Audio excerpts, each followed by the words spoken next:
Hello there, ladies and gentlemen. Madog the Master here, along with the usual shambling incorporate presence of Matimali, aka Hedonistic Actor. Shut up! I'm doing the presentations.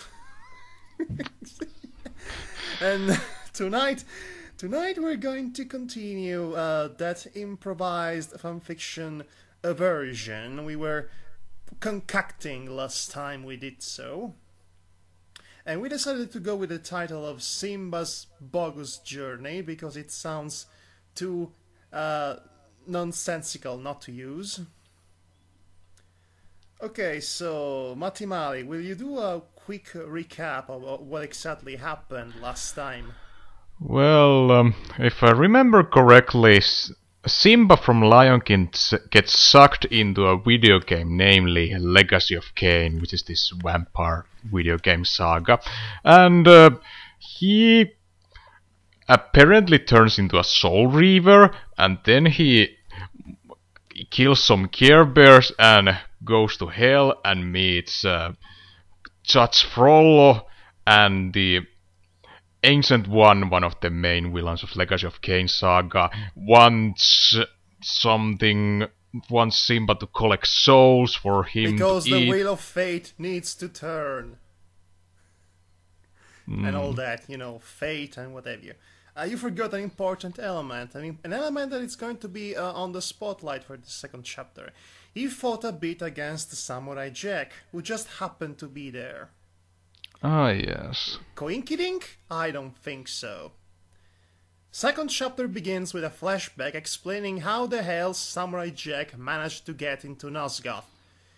So he was walking in his own cyberpunkish, steampunkish, retrofuturistic fantasy world, looking for a coup because he's still looking for a coup.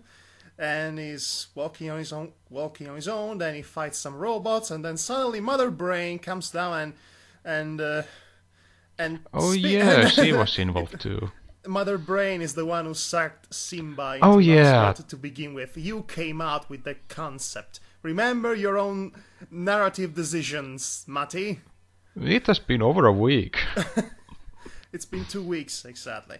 So what happens here? Mother Brain tells Samurai Jack, yo, Samurai Jack, not like that, but I'm improvising here, remember? There is this tortured soul that cannot help but kill others that needs to be laid down to rest. You're the man for the job because you kill demons with your sword. And Samurai Jack, of course, being Samurai Jack, says, okay. And then Mother Brain basically uses some sort opens her mouth and sucked Samurai Jack into into Nosgoth, where he finds Simba and wait, so Samurai Jack just buys something that a huge gigantic brain says. Well, he's been trusting even more obvious villains than Mother Brain. Oh, so he's suffering from plot-induced stupidity. Okay, this fanfiction most certainly is. So now back to the present. Simba has been after the encounter with Judge Frollo, Simba has not been himself. He tasted his first soul. And now he craves for more, he cannot stop the crave, and then something inside of him snaps and this newfound dark side of him tells him in a Gollum voice, "We don't care about this world. We should do what the giant squid says, so then we can go back home. Who cares about stupid Belush bears or innocence and what crap?" And this whole time his inner consciousness has been at odds with his divided schizophrenic self, and there's the struggle between light and darkness, and in the meantime he keeps killing people, and and now we're here and facing against Samurai Jack. No, Samurai Jack already happened, and now they're not fighting right now. He escaped, but So, now Simba is still walking into this seemingly endless land, not having a clue what to do next. So, what happens now, Mati? So Samurai Jack is coming, or has happened, or what is, huh? Okay, they already have a first fight. I should wait. I should wait a chapter or two before the next encounter. Meanwhile, something else should happen to move the plot forward, whatever the plot is. Well, Maybe we could have a moment in which Simba realizes what's really important. Maybe we should dedicate this chapter. Maybe we should dedicate this chapter about Simba's fighting his dark side and fighting temptation. And well, the logical thing he could now do that, as he has become a new land, maybe he tries, because being an animal, he tries to find a certain area where he could form a new society and become its king. So he goes to south, which is warm, being from Africa, and there he meets a mysterious. He comes across a mansion of a mysterious doll maker who works for the local king. Dollmaker, by the way, is a character from Legacy of Kain series. He appeared in Blood Omen, and and there's something unsettling in Dollmaker's presence. Well, he has in this part of the game, he has recently captured a king's daughter's soul for who knows what purposes. It was never explained in the game either, but well, anyway, he just likes to collect little girls' souls. yeah, and puts them into dolls. Okay, Hence the name, sure I can get behind that. the doll maker. And there is this. Hey, during this time, the king has given Kain, the main character of the series, the mission to get his daughter's soul back. So this would be a perfect opportunity for Kain and Simba to meet. You really want to go down that path. Well, we have to have a proper team up, and the battle of wits of kind of. They are the composite characters. They both are in this point of their lives, mirroring their souls and their choices, and Kain is struggling with his own new gained vampire identity. Should he be a beast or some other benevolent, magnificent... Matti, I think we should come up with our own thing. Since so we're already borrowing pre-established settings and characters, at least let's use them in different ways than the official canon stories. okay. So you mentioned this doll maker. So Simba comes across this village. Of course, all the while he walks, he has this constant internal monologue that goes, as if drawn by a source of heat, I head towards south. How do I know it's south? I cannot explain it. It's what's left of my animal instinct that still somehow is fighting against this oppressing force that wants nothing but darkness and souls, and this unnatural craven anger that doesn't fit with the naturality of my lion instincts, and blah blah blah blah blah, and blah blah blah blah blah, mopey, sigh, emo, etc. And before you know it, 2 weeks has passed. That has now come across this village, which is on the coast of the sea. I imagine it to be. It's actually, and once again, I fumble upon a landscape that doesn't seem to belong in this desolate, grim lands. It's a green and luscious land. This old-fashioned cottages, and this well-kept town. it seems so lively and so unrealistically fantastically whimsical and welcoming. I feel drawn to it, as if I belong there. As if I belong there, as if I feel really welcome to be in this town that I see before me. I come across a signpost that says, "Welcome to Ponyville." Of course, because ponies have to be everywhere. Or do they? I have a plan for this scenario, but first of all, okay, so he comes into town and he's welcomed, and he's immediately welcomed by smiley faces that say that welcome him with us singing a song and whatnot, and this feels a bit unnatural, and soon enough Simba realizes something peculiar, something peculiar, something that only he could realize because of his unique powers. The inhabitants of this town, they don't have souls. What species the inhabitants of the town are?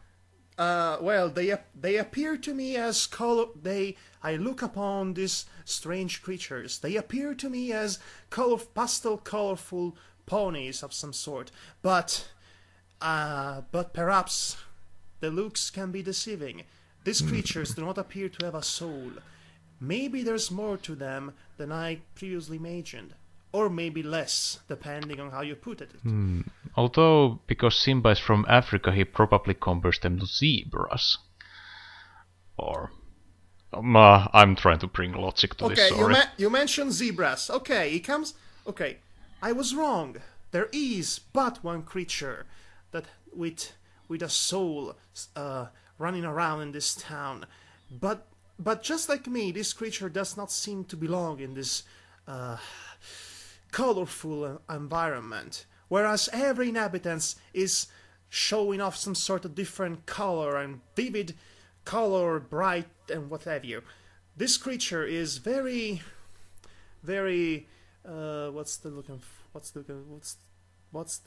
monochromatic in appearance. It appears to be a zebra. It's a Kora. It appears to be a zebra. I approach this creature, so Simba approaches this creature. I'm ditching the first person narration for a while because it can become overbearing. So Simba approaches the zebra, and the zebra has a soul, so he knows for sure that he's a living creature, and basically asks him, what's the deal with this? Why are these inhabitants so freakishly happy? It's kind of unnatural. And the zebra, who's also sporting a smile, suddenly frowns and grabs Simba and brings him inside her hut in the town. And at this point, she speaks to him. Oh gosh, why did I choose the horrible characters? She speaks in rhyme. I cannot speak in rhyme. Oh god. Okay, I'll try to cook up something here. Okay, my name is Zakora, stranger.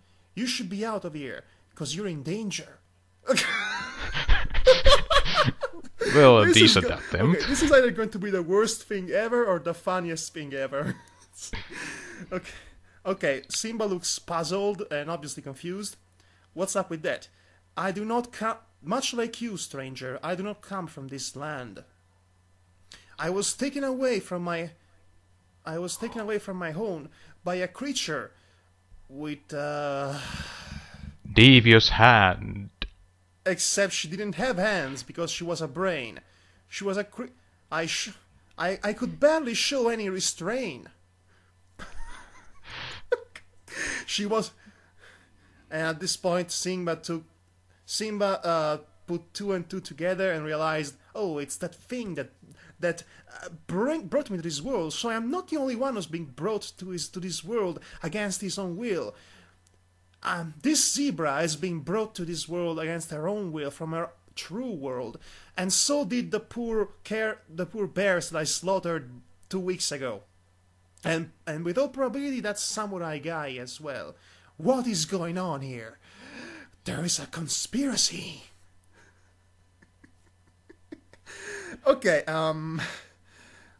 Zecora speaks. Trapped, I have been in this town for a while. I have to pretend to be happy, otherwise they will, something that rhymes with while. Otherwise they'll go wild. It's not really a rhyme, it's more of an assonance, but who cares? I'm not poet. So anyway, so basically she's saying that she's stumbled upon this fake version of a real world, Equestria, in this case, and these inhabitants creeped her out, and she actually pretended to be happy just as they are, because she realized that she could, once inside the town, she was unable to escape. There is some sort of escape is impossible, my friend, she says. What rhymes with friend?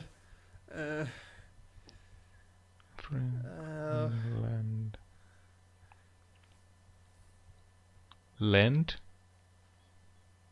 Sure, why not?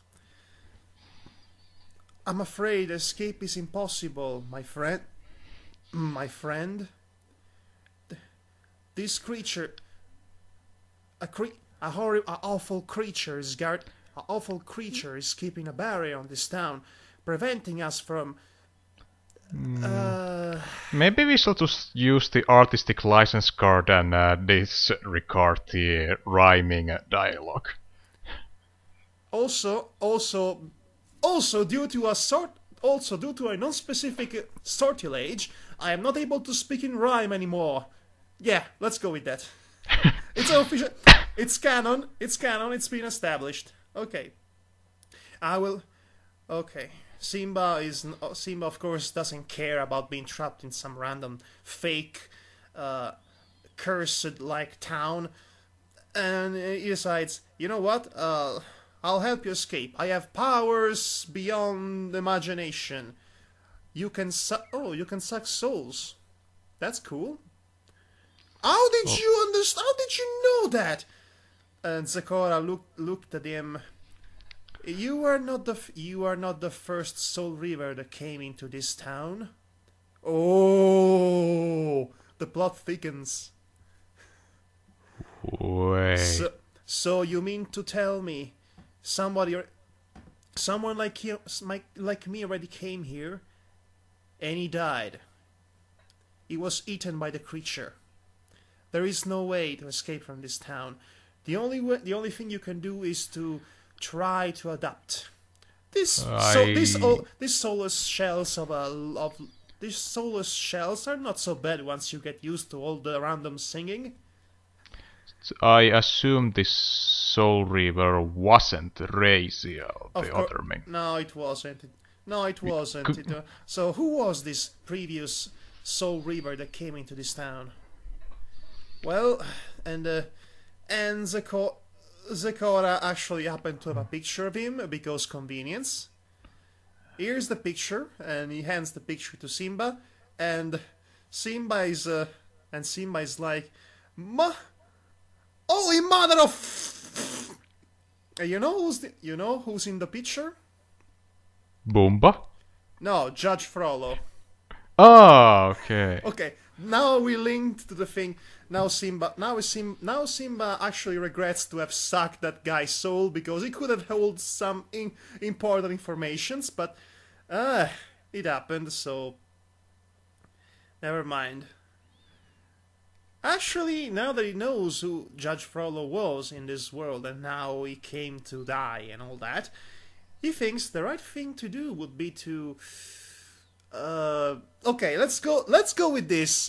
He has the ability to actually, other than the souls, he sucks the memories of the people of souls he sucked because convenience. So he searched through the memory of Frollo until and soon enough he found some interesting bits of information. He was sucked into this world by Mother Brain again. He was coerced by the Elder God to become a Soul Reaver. He came into this town, and he was eaten by the monster. Yes, but he saw. He didn't exactly saw what the monster was. It was some sort of shambling incorporate presence. The attack was so fast, he didn't even have the time to dodge it. So there, the information is kind of useless. But now we know that it's really dangerous. Also, his fantasies about that little gypsy girl freaked me out. What? Well, Simba saw Fro's memories and those things. Yeah, okay, sure. Well, let's. Yeah, it's added. So what happens now? Okay, now we're at crossroads. Matti, what do we do now? Do we proceed with this storyline, or we cut to another scene and see what Samurai Jack is doing? Well, what Samurai Jack did last time when we left off? We don't know. He was fighting Simba, but Simba disappeared into the underworld, so he could not chase after him. I'm assuming now Samurai Jack would be doing the Samurai Jack thing to do and burying all the bodies that were slaughtered in the massacre and pray for their souls, which were not devoured. Come to think of it. Well, maybe we should follow Simba for a while as he searches this. But at this point, I don't know how to proceed at this point, so you have to help me. Okay, so what do we know so far about this creature who sucks those souls? He very much obviously created this city as some sort of trap, and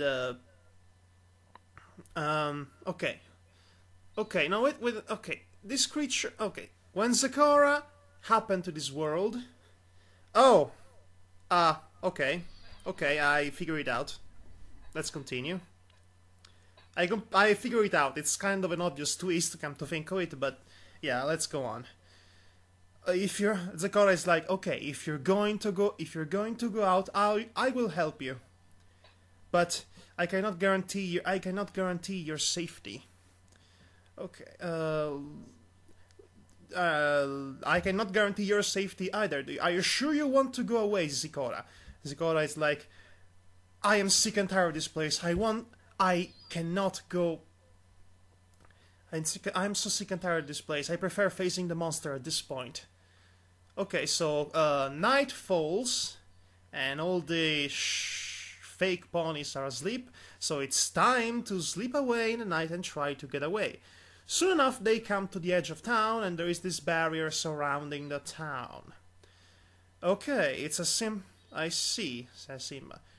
Seems some sort of force field, but I can probably go through it using my connection with the underworld, going to the underworld and doing that and that.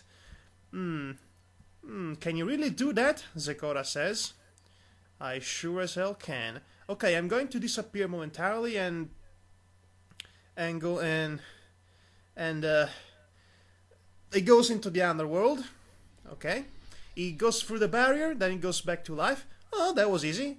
Okay, Zecora, now I'm going to figure out a way, even though I don't really have to, I promised you, so I'm going to figure out a way to get you out of there, and that was too easy, and Zecora is not on the other side of the barrier.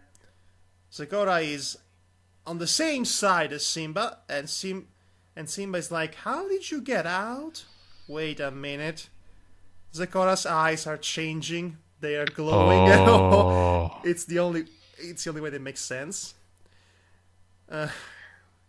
Yes, you did the predictable thing, just like the last one.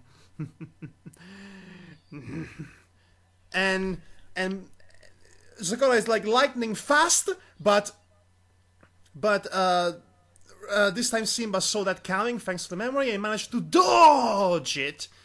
and and before it could be gobbled up by the sudden giant mouth that opened in the. Okay, Zecora. Imagine Zecora's face opening like a giant mouth, like those demonic puppies from Silent Hill 3, you know, and well, he could not. He thankfully he so avoided Sakura is the thing. Yes, avoided to gobbled up. Huh? You nice dodge. You won't survive this fight. And so it was you all along. The story you told me, it was all bullcrap. No, the story is true. I came to this world as a zebra. But I was promised. I was promised freedom, going back to my own land, if I collected enough souls for the Elder God. But before I could, but then, I did so. It was easy at first, a few souls to appease the Elder God, but then I started to get addicted to it. It gave me, sucking the souls, it gave me so much power, so much of it. Before I knew it, I became more powerful than I could ever hope for. So I decided to settle down, but I miss my town. It was all lies. I was too into it. I could never go back to my own land with these powers of mine. So I settled for the next best thing. I used my own powers to recreate this illusion of my town, to attract foolish travelers like you and your predecessors, so that I could keep feasting on them. So you did all this.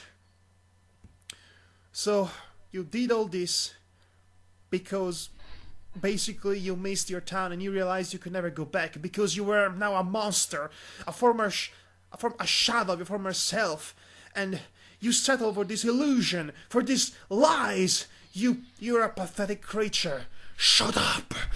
Now, die. Well, what do you think of that, Matti? Well, of course,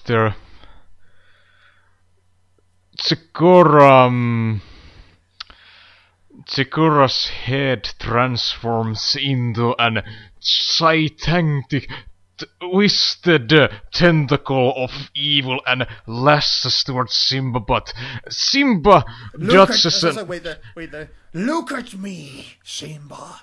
This is the fate of all the Soul Reavers. If you don't die by my hands, sooner or later you will become just like me. Let it end right now. So okay, this should add some more stakes and conflict to Simba's journey, no? Because now, if he survives this, he has a reason not to, fall into the dark side. No? What do you think of that? I think I fixed it quite nicely so far. Yeah. If I'd say so myself. Yeah. And okay, so now they have a fighting scene. Matti, you describe the fighting scene. Well, after Simba dodges the tentacle, he charges. Okay, first of all, how does the creature looks in its ultimate form?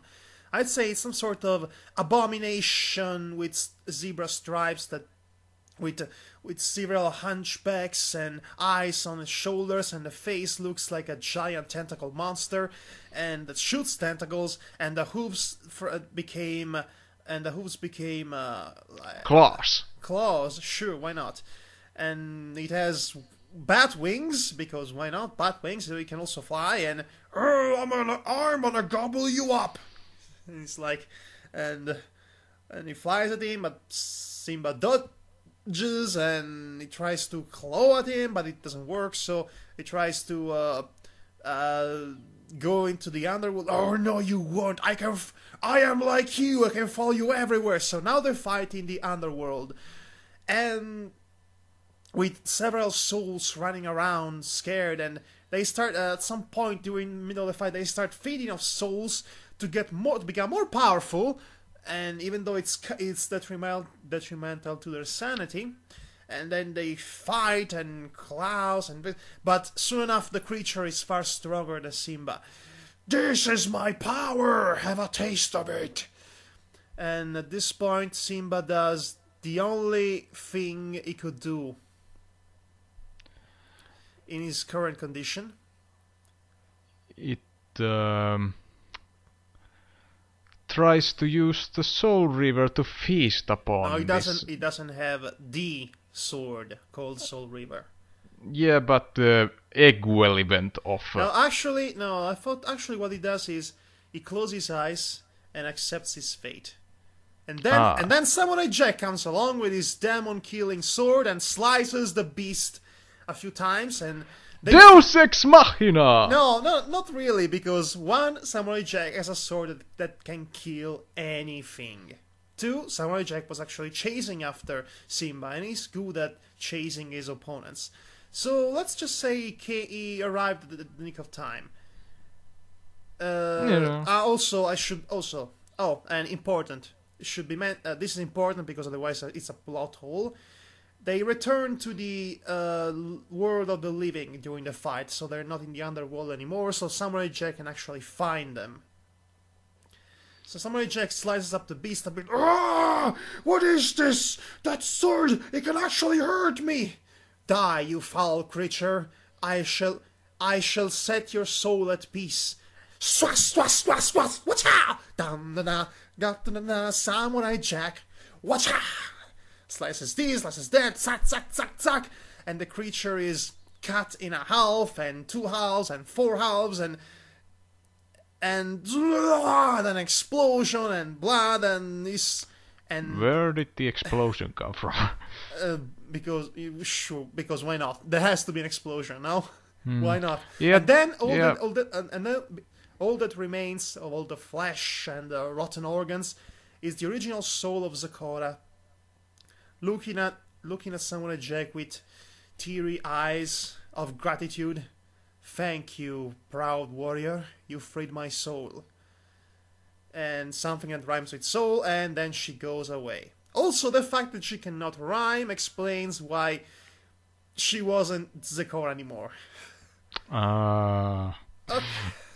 We sure fixed that plot hole. Yep-a-rooney.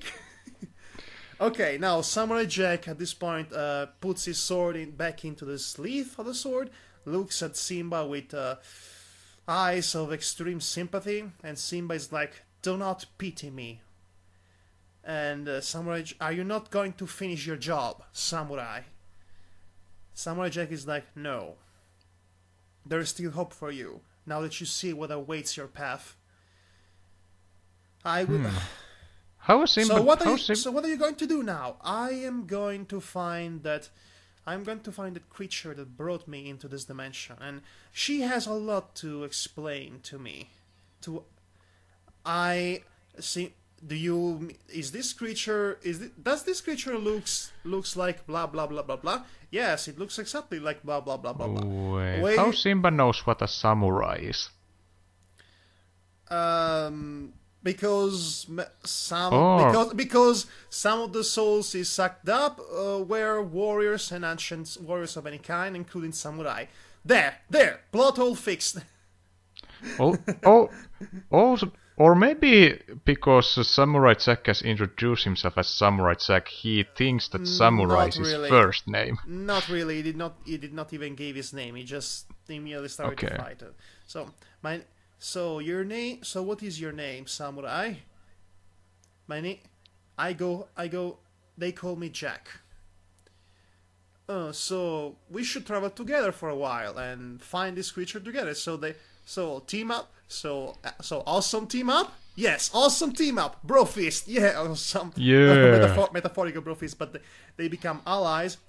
But remember this, Cub. Whenever your soul shall go deeper into the dark side, I will be there to free you with my sword. So yes, so they travel together, And Samurai Jack will be some sort of insurance policy that he won't become a monster like Zecora did. Because he's going to end him before that happens with his sword. And this is where chapter 2 ends. What do you think of that? Yeah, I guess it goes logically forward, at least to this word logic. Which doesn't have a real logic to begin with.